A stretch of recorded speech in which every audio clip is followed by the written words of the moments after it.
Amy, let me tell you about a magical place that is so exactly designed to be enclosed space, year-round fun for the whole family that I bet you already know what I'm going to say before I even say the name. Let's say it together on 3. 1, 2, 3. Great Wolf Lodge. You got it, Amy. My kids loved Great Wolf Lodge when we went. You probably already know that it has a huge indoor water park with a wave pool, lazy river, a bunch of massive water slides. But then your pack can hit the other attractions because, wait, there's more. Great Wolf Lodge has adventure-packed attractions like Magi Quest, a live-action game kids can play throughout the lodge, plus the Northern Lights Arcade. Spent some quality time there, so your kid who loves the lazy river and your kid who loves fantasy games will both have a great time. Great Wolf Lodge also offers great dining options and complimentary daily events like nightly dance parties, all under one roof. Unpack the car once and you're settled in to have fun. And with 22 lodges across the country, you're always a short drive away from adventure. We've both had such great times at Great Wolf Lodge, so bring your pack together at a lodge near you. Learn more at greatwolf.com and strengthen the pack. Because I would rather just lay in my chair and read my book while the kids play video games. What fresh hell? Laughing in the face of motherhood. I am so happy to have Pumpkin Town in my rearview mirror. With Margaret Abels and Amy Wilson. We live with your dirty socks on the floor, or I pick them up and hate you. A podcast that solves today's parenting dilemmas so you don't have to. Why are you so not fun all the time, Mom? Hello, everyone, and welcome to What Fresh Hell, Laughing in the Face of Motherhood. This is Margaret. And this is Amy, and today we're talking about whether this is all supposed to be more fun. I'm going to go with yes. It is. Well, I mean, it is and it isn't. I love an episode like this. We're going to get to the bottom of, is it supposed to be fun? How do we have fun? What are the things that go into things being fun? And can they coexist with parenting? I've got some research. It's going to be one of those. I love it. I think it's supposed to be fun. That's what I think. But I'm going to wait to hear. I just toured a school this morning, a school that's under construction, beautiful new building. And right in the sort of front hall, they had the sort of like precepts of the school. And one of them was fun is a serious value. I like that. And I thought, well, that's interesting because we were about to record this episode. Is it supposed to be more fun? The tweet answer would be like, who said parenthood was supposed to be fun? Right? Like, get over yourself. You're the one who wanted to have kids. Yep. I don't care if it's fun, but fun is a worthy enterprise in and of itself. Well, Amy, let's take it from your lovely experience at this school to my watching of Love is Blind season 3. Oh, okay. We'll bring it down a little bit. Love is Blind. I love it. You meet people behind a screen and then you quote unquote fall in love after like 2 days and then you propose to the person. Sorry, I think it's worth breaking it down a little bit for the me's in the conversation. It's like a Catholic confessional. They're behind a screen. Correct. They call them the pods. So for what seems to be 3 or 4 days, you talk to somebody, a group of people through a screen. And then on like day 5, one of the I believe it's always the male. Maybe it's been the women sometimes. It's all hetero relationships. The male, after 4 or 5 days, is like, Amy, I've never seen your face, but I know that you are the absolute love of my life. And then you meet face to face. Then you go on a romantic getaway. And then you get married. It always ends in getting married. Well, you go through the whole marriage ceremony, and then when they say I do, like half the people say yes and half the people say no. Dun, dun, dun. It's cruel, unusual, and extremely entertaining. Okay. To apply the question of the episode to Love is Blind, is that supposed to be fun? I don't actually believe that these people have never had the conversation of like, Amy, are you and I really getting married? And you're like, definitely not, but we have to keep going through the thing. I'll get the dress on and we'll go through the motions. They're always like, if I thought it was a no, I would leave right now. And I just think, you know, it's a no. But one of the conversations that they keep having is like, marriage isn't always fun. It's not always easy. And you just watch these two miserable people fight. And I'm like, okay, but let me interject. It's supposed to be more fun than this.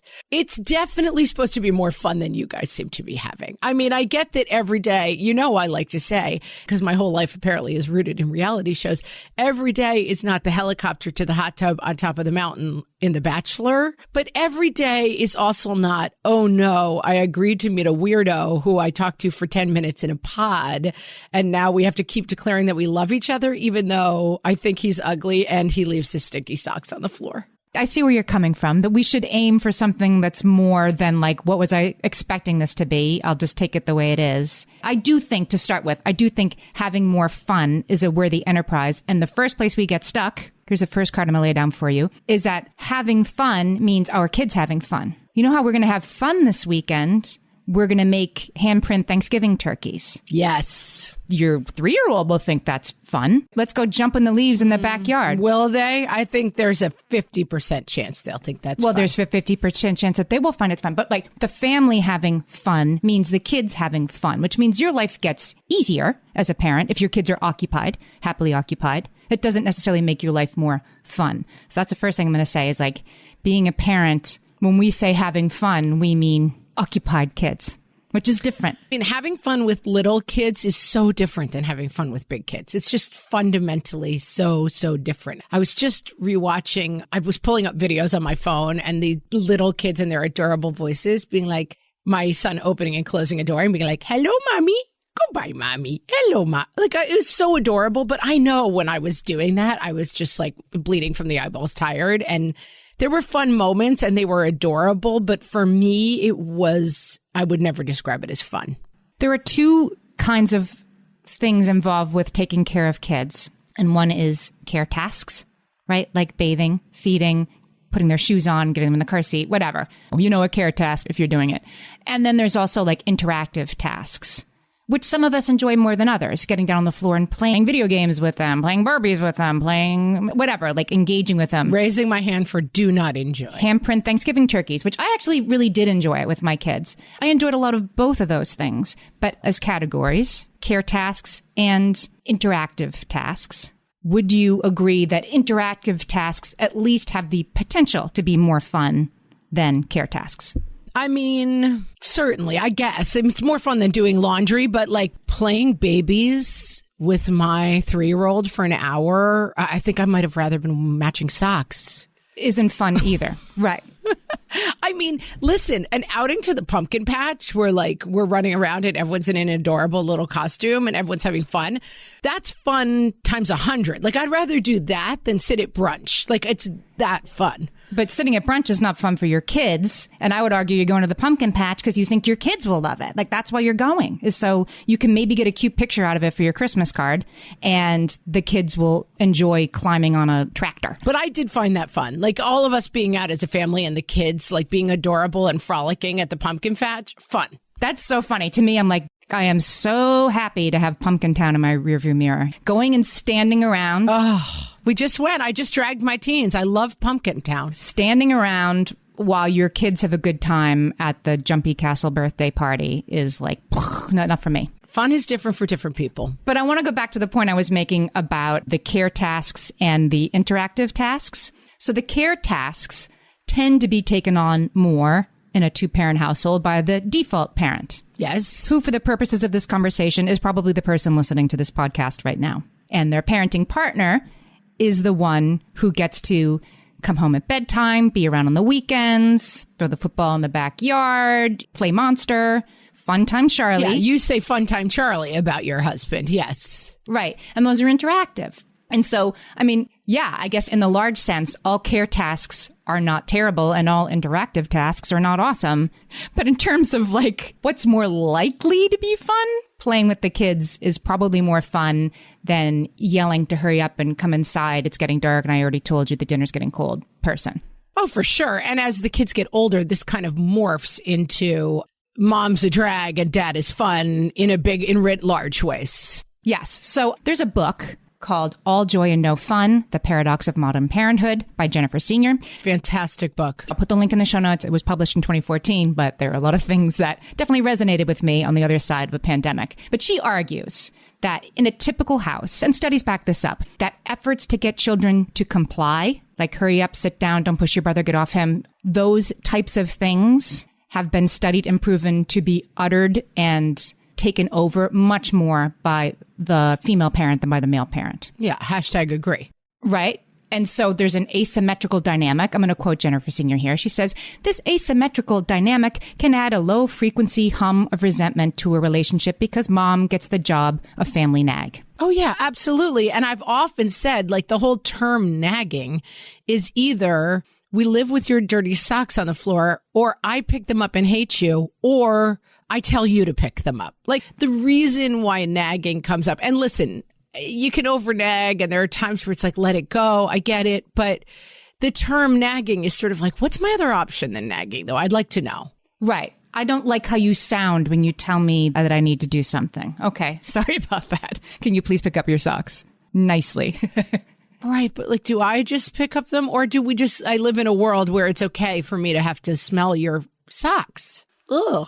And then it becomes this Mobius strip of like, mom's no fun, right? Mom is the reason that things aren't fun because mom is the one who reminds me that sometimes I have to do something that isn't fun. Why are you so not fun all the time, Mom?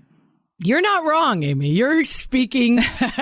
You could have, as my kids like to say, Amy, you could have spoken any language today and you chose facts. Oh, good. I'm glad you agree. I thought we would go through like, here are the ways that one is supposed to have more fun in their lives and create more fun in their lives. And we'll go through them and let's talk about why those may or may not be complicated by the fact of having children underfoot. So the first way that we are supposed to have more fun in our lives, if we're like, am I having enough fun? Here's what you need to do. You need to be present. You need to be in the moment, right? You need to be here now. This is complicated by the fact of parenthood. I'm going to quote Daniel Gilbert. He's the author of Stumbling on Happiness. He says there is an important role for being present in our lives, but he argues children only live in the present, which means that when you're with them, you don't get to be in the present because they're in the present and you're keeping them from falling down the steps. Yeah, I think both things can be true. And I do think that like I had 3 kids under 4, I was 90% overwhelmed, but being able to have those times where we were just all crawling on the floor or playing and like they were adorable and being able to say this amazing thing. And I look back at those videos and I think I probably didn't spend enough time in that place, but I was overwhelmed, being able to be in that space of 3 adorable little creatures. If I could be in the present, it was probably more fun. I get it. You're right. That's when it was fun. And so, yeah, I would argue, I figured this out the hard way, that if there were 2 adults in the house, I tended to be the one in the kitchen making dinner, the one upstairs running the bath water, right?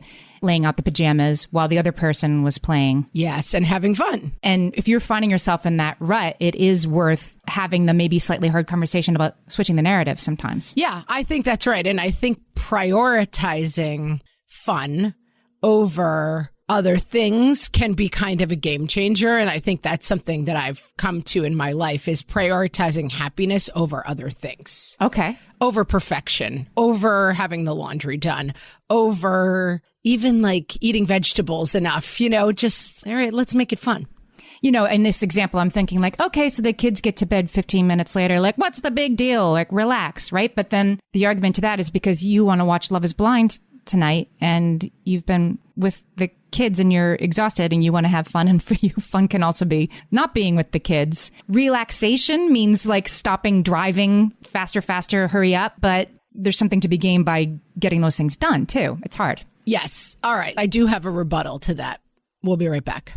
For some of us, tax season is one of the only times that we look at our finances fully. And once it's over, well, that was terrible. And it is completely understandable not to want to think about it for another whole year. But using Monarch and being intentional with your finances in an ongoing way helps you see where your money is going and how you can put your refund to best use. We are here to tell you, simplify your finances with Monarch. Monarch is the all-in-one personal finance tool designed to make your life easier.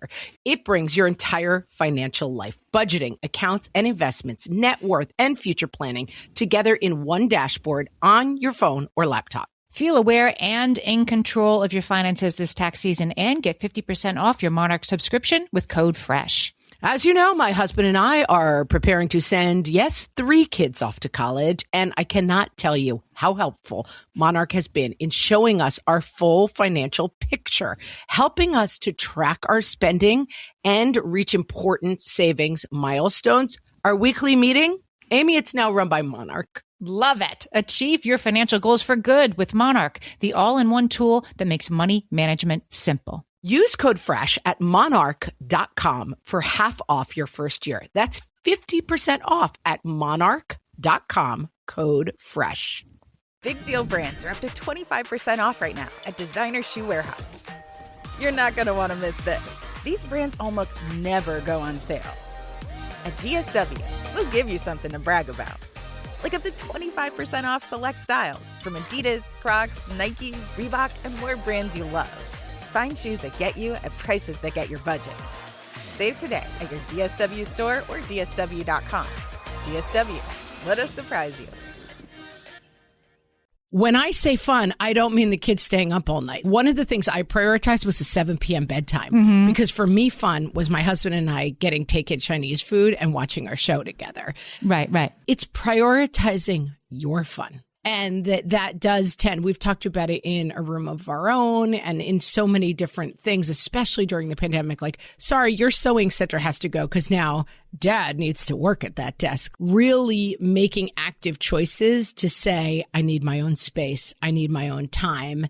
And I want to have fun, and I want to be a better mom for my kids. I feel like that was something I gave voice to a lot. Like, I'm not going to be the person in charge of the kids when we're on vacation. That's got to be half you at least, I'm thinking about like the idea of a sewing corner, right? Having something in your life that you do because you like it and is not because it earns money for the family or is not because it saves money for the family. I can't really point to too many things I do just for me, just because I feel like it, besides like watching a TV show once in a while. Even yoga, right? Like I love doing yoga, but I do it so I have longevity and health and I'm more patient. Like I'm doing it for this sort of like good of the universe instead of just because I feel like it. It really was true that when I was growing up, after school, I came home, I changed, had a snack, went over to Susie Krupski's house, and I came home at dinner time every day after school. And sometimes it was Megan Scanlon's house, and we were just in somebody's backyard doing something.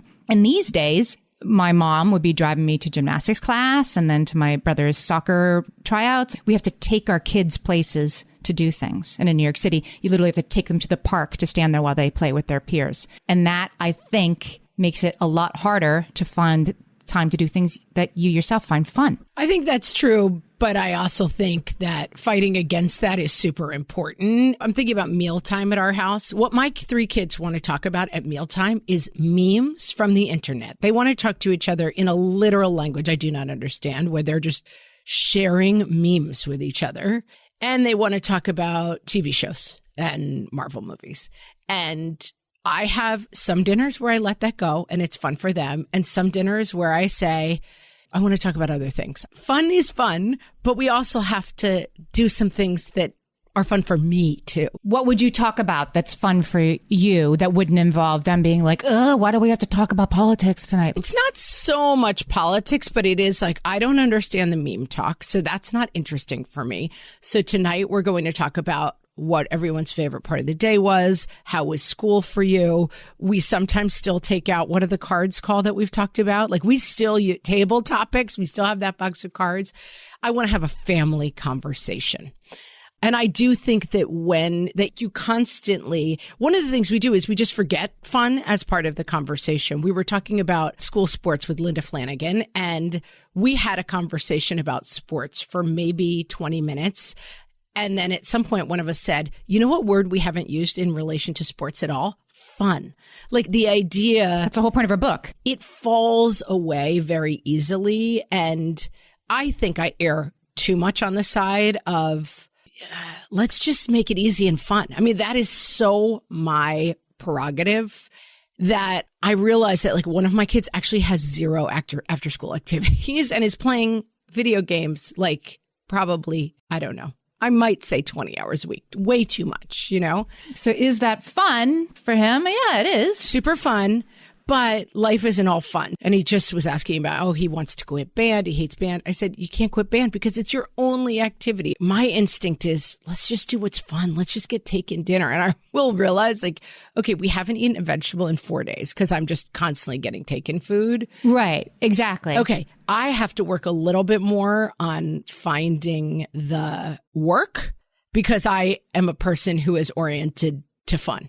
You're equating fun with relaxation and like, let's just hang out. And that is fun for certain kinds of people, right? And then you have when we go on a family vacation, The last thing that my spouse wants to do is sit in a pool chair. He is like itchy. He goes to the gym. He goes to the gym again. Who wants to do this? And I'm like, I'm reading a book. I'm just going to sit here. And what's fun for me and what's fun for him are completely different. And when you're responsible for kids, there are some kids who, love hanging out. My youngest I could take her to a restaurant and hand her like the sugar packets, and she would take them out and put them back in and take them out and put them back in and give them names. My daughter could sit for 3 hours with Salt and Pepper and be like, Mr. Salt is telling Mrs. Pepper that they have a fire at the house. Like she could just play for an hour that way. Yeah. Yeah. Not so my other two. No. And then you have kids who are literally climbing the walls and they need to have fun too. And anyway, it's complicated. This actually segues nicely into the next way that you're supposed to have more fun in your life, have more happiness, is to do one thing at a time, to stop multitasking and just do one thing at a time. It's related to being present. Just do the thing that's in front of you. Really sit with your kid. If your kid wants to play Hot Wheels with you, really sit and play Hot Wheels. Don't also take the work call. Don't also be checking your emails. Do one thing at a time. That will make your life more fun. This sounds annoying, but it's extremely practical. 1 hour of engaged play buys you time later on. And that 1 hour of I'm half checking my email while being like, yeah, Iron Man is really strong. Look at him punch the Hulk. Like that, taking an hour out to engage, it's just practically a good idea to be actively engaged with your kids for some time in the day. And you were saying an hour. I mean, I think it can be 30 seconds. I don't mean 30 seconds and then never again, but just really listen to them. Gosh, I have a high schooler who just has a very highly tuned radar for that, including when I'm looking at Google Maps to tell me where we're supposed to go next because we're lost. And sometimes I'm like, yes, I am multitasking right now, but it's not my fault. I'm also trying to get you to a soccer game at an unfamiliar field. Don't be mad at me that I'm not hearing about Aaron Paul. But yeah, so doing one thing at a time is a nice goal. And then again, we live in a world where I would argue that's harder than it used to be. I mean, partially because the phone's in our hand and we're addicted to them, but partially because work thinks they should be able to get you while you're at your kid's game or on weekends or at night. I have a friend who, it was tail end of pandemic, was still working from home and went somewhere with her kids and was taking her kids somewhere they needed to be, maybe a game or something, and was working while she was sitting on the sidelines of the game or whatever. And someone came up to her, I think a dad, and was like, you know what? You should be paying attention. You'll miss these get off the phone. She was kind of embarrassed. And I was like, you shouldn't be embarrassed. You should be furious. That person does not understand. Keep it to yourself, friend. Yeah. And don't be that person. I mean, geez.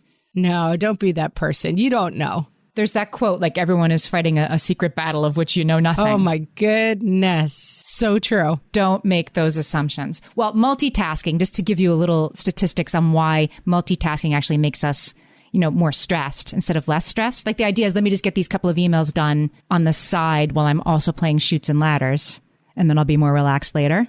But studies show that we don't process information as well when we multitask, which means the information doesn't sync to your memory like it's supposed to, and you don't choose well. And then there's time sink. You think you're doing two things at once well, but brain studies show that you're losing time every time you switch between two tasks. So it takes you much longer to do two things at once than it does to do the one thing and then the next thing. It's just static. And it leads to this ongoing sense of urgency that I need to be doing two things at once. How about three? Really, I should be able to do four things at once. And it's not fun. It's the opposite of fun. It's the opposite of fun, and it's busyness at the top of your triangle, which is just not good for anybody.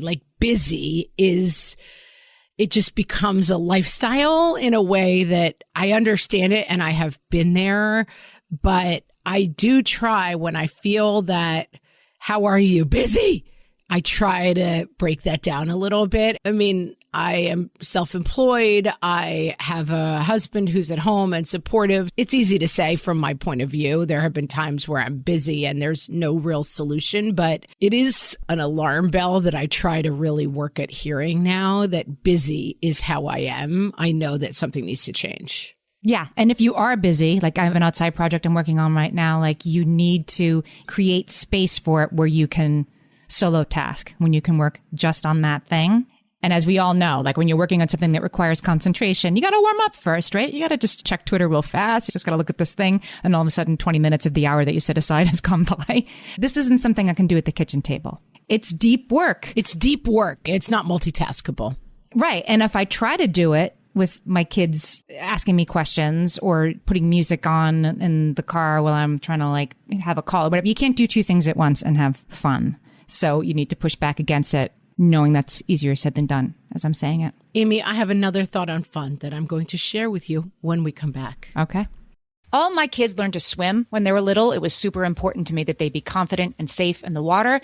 There was only one problem with that: taking them to swim lessons. I mean, the pools were freezing. There were always cranky adults doing laps right there. And it was definitely not, for any of us, what you would call fun. Amy, heard. But now there's Goldfish Swim School. Goldfish takes a really thoughtful approach to swim lessons, combining research-based teaching with a warm, kid-friendly environment that actually helps kids thrive in the water. Every detail at Goldfish is thoughtfully designed to create a golden experience, from shiver-free, warm indoor pools to comfy waiting areas for parents to professionally trained lifeguards on deck. Goldfish uses an approach called the science of swim play, which combines guided play with proven teaching techniques to help kids learn to swim, build water safety skills, and gain confidence, all at their own pace.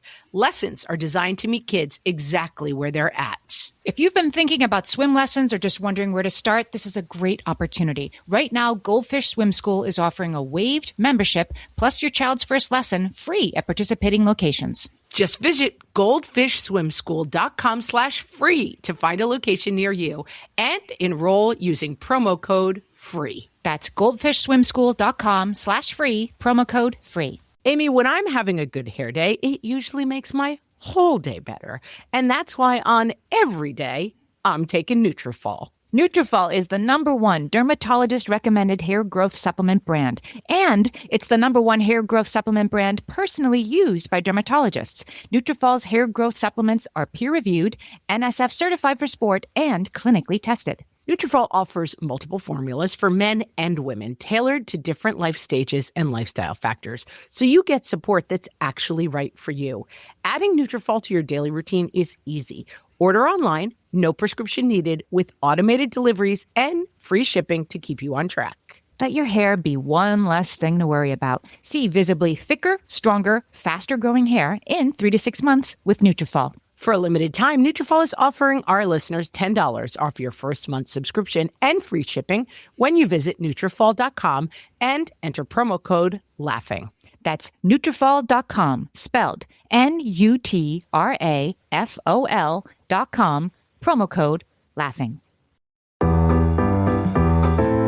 And now, things that were fun before kids versus things that are fun after kids. From the What Fresh Hell podcast. Before kids. Dressing up as a sexy kitty for Halloween and hitting the bars until 2 a.m. After kids.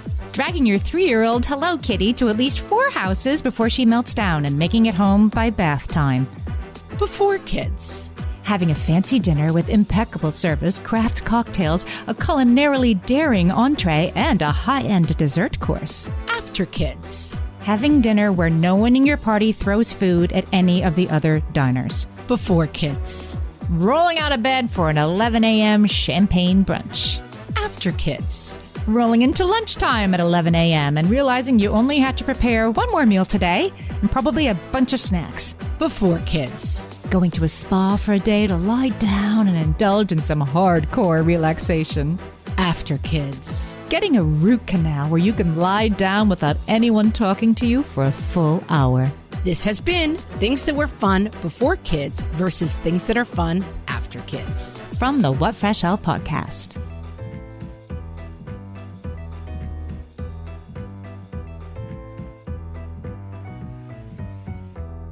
This is another area where modeling is kind of what it's all about. I was just having conversations about the holidays when people have very different family situations, and I get it. But for a lot of people that I talk to, the holidays are, here we go, like enduring the nightmare of the people we know.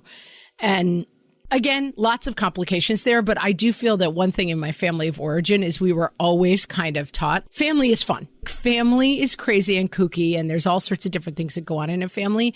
Family is such a positive to me. And I think prioritizing fun, and And I find myself, again, I worry I do this a little bit too much. Like when the homework gets overwhelming, I'm like, let's put it down and go do something. Fun is more important than fourth grade homework. It just is. Fun is a serious value, to go back to what we said at the beginning. Fun to me is a serious value. Now, do I worry that like I see all the other kids playing elite varsity cricket ball? I get white hot panic about it all of the time, but I do think prioritizing, there's a difference, you're right, in prioritizing video games and laying around over being active. And that sometimes I'm on the wrong side of. Because I would rather just lay in my chair and read my book while the kids play video games. I ran into someone the other day. They had been up at 4:45 a.m. to take their kids to a game. I was just thinking, there is literally no world in which I would do that. In some sense, like if your kid is really gifted at something and there's at some point where it chooses you, and you can still say no, I suppose, but there's some point where your kid just has this incredible gift and this incredible opportunity and you're supposed to do it, not because they're going to be famous or whatever, but just because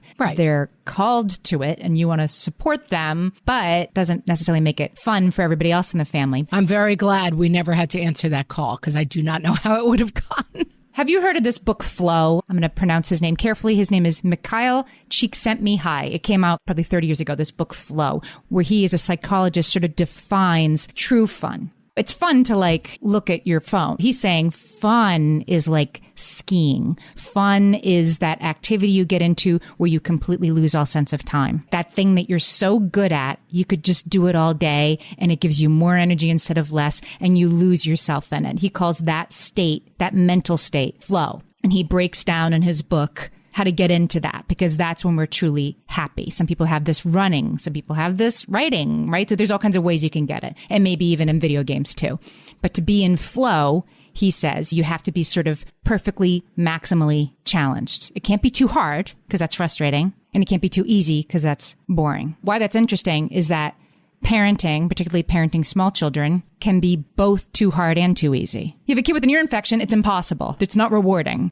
Playing Polly Pockets is too boring. It's not asking enough of you. Yes. I guess what I'm trying to say is you are not going to find flow in either of those places. You're not going to find your optimal sense of happiness and being everything you can be when somebody's throwing up on you or when you're talking about Marvel movies. And that's okay, because flow is not findable in either of those particular situations. This brings up a really interesting topic of, is it supposed to be fun? And I think that's very debatable. And I was having this conversation with somebody about work. Is it supposed to be fun? I think it's harder for people of our generation and certainly the generation below us, because there's this expectation that work is supposed to be amazing. And I'll talk to people in the generation before, and they're like, we thought work was so we could buy a car, you know? But then I've also talked to people who said, even when I worked at restaurants, I wasn't making a ton of money, but it was always really, really fun. But then I had jobs that were more challenging and I made a lot more money, and they were a lot less fun than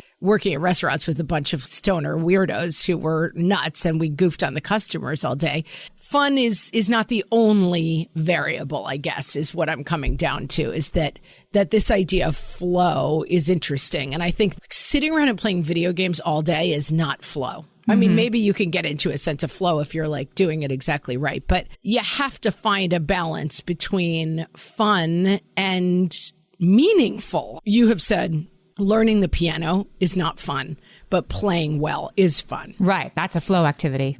Being good at the piano, I imagine. And so you can't just focus on fun, because there are things that come from hard that are really fun. Being able to ski is fun. Learning to ski and falling on icy slopes is not fun. You do have to find that balance between challenge and fun. And that's why that book and that title is so great. All joy, no fun, right? It's all reward and high level, like full human experience, but it's not actually fun. Right. If you only want to have fun, I guess play video games all day and eat chips and wash them down with Coke. That's my kid's idea of fun. But obviously, that's not going to be healthy or fulfilling on some level. Right. You're right. Eventually that runs out, and then you need to be really good at something, have this flow activity that you love, like something that brings you joy, and you need to get there. In the All Joy and No Fun book, she quotes Daniel Gilbert, a psychologist. He wrote Stumbling on Happiness. I quoted him in the first segment. He talks about work is outside the home, he means, is more structured. He says it has clear goals. You get feedback. You understand what has to be done. there are limits on it. I go home at 6, whatever they are. That all makes it at least more possible to achieve a state of feeling rewarded by your efforts in a way that parenthood is not. It isn't that parenthood has to be fun. And it isn't like we should give up on it being fun. I want to just sort of land on the idea that you're not a bad person if you don't find it so fun, because there are good reasons for that sometimes. I think that's right. And I also think that it's in designing. I know you're not a huge fan of my triangle, but for me, top of the triangle values are like the things that we cannot let go of.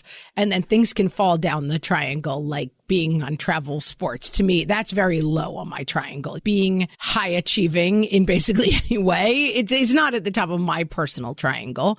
I think that really understanding that like maybe the top of the triangle is being a meaningful participant in life, whether that's doing good for other people, being a good person, like achieving things is at the top of my triangle, but fun is also up there. And that just knowing that if it's all misery or all kind of reward in this intellectual sense, but no day-to-day fun, sure, that's worth changing. It's worth reprioritizing fun. It's the like wooden, farm stand with white paint sign that says, in this house, we value love, laughter, but there is some real use in saying, what do we value? Because if we want to value fun and nobody in this house is having fun because we're so busy, we might need to reprioritize things. And if we're so busy playing video games and drinking Coke and eating chips, we're having a lot of fun. We might need to reprioritize being meaningful participants. I think what happens with parenthood is the choices become very passive. And what we're advising is get really active about saying, does my life look the way I want it to? If not, what's missing? And for a lot of people, I bet what's missing is fun. And if it's not so fun right now, that doesn't mean it would never be fun again. It can be a season. Yes, if it's not fun, is that because I'm in a season where it's just not going to be fun? That's fine. When I had 3 kids under 4, I don't think it was that fun. But I would say that I'm really glad I did it, because right now I'm having a lot of fun with my 3 closely spaced kids who are goofballs, and we're having a good time. It's joyful, it's meaningful, but then if it's not also fun... Remember when Carla Naumberg was on and she talked about the second arrow of suffering? That's really stayed with me. Yes. The idea that like you're playing Polly Pockets with your kid. This is supposed to be fun. I'm supposed to be having fun. Treasure every moment. And then you're like mad at yourself for not liking it enough. Leave that out of the picture, because that's not going to help you have fun. And it reminds me of your quote. You don't quit because it's a hard day, but it's okay to quit if it's only hard days. Oh, yeah. Like you can't have fun on hard days, but you have to look at it if it's only hard and there's no fun. I think that's kind of where we're coming out to. Yeah. Fun is not maybe the most important thing, but if it's only not fun, you should make a change. Work on those dials. You solved it. Be the man in the mirror and make that change. Solved it, Amy. Again, you solved it.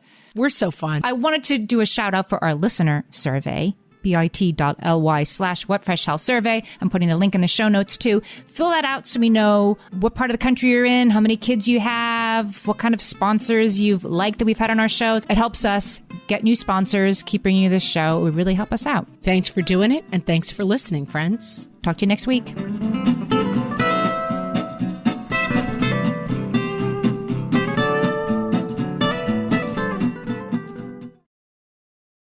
This is a Monday.com ad. The same Monday.com designed for every team. The same Monday.com with built-in AI, scaling your work from day one. The same Monday.com with an easy and intuitive setup. Go to Monday.com and try it for free.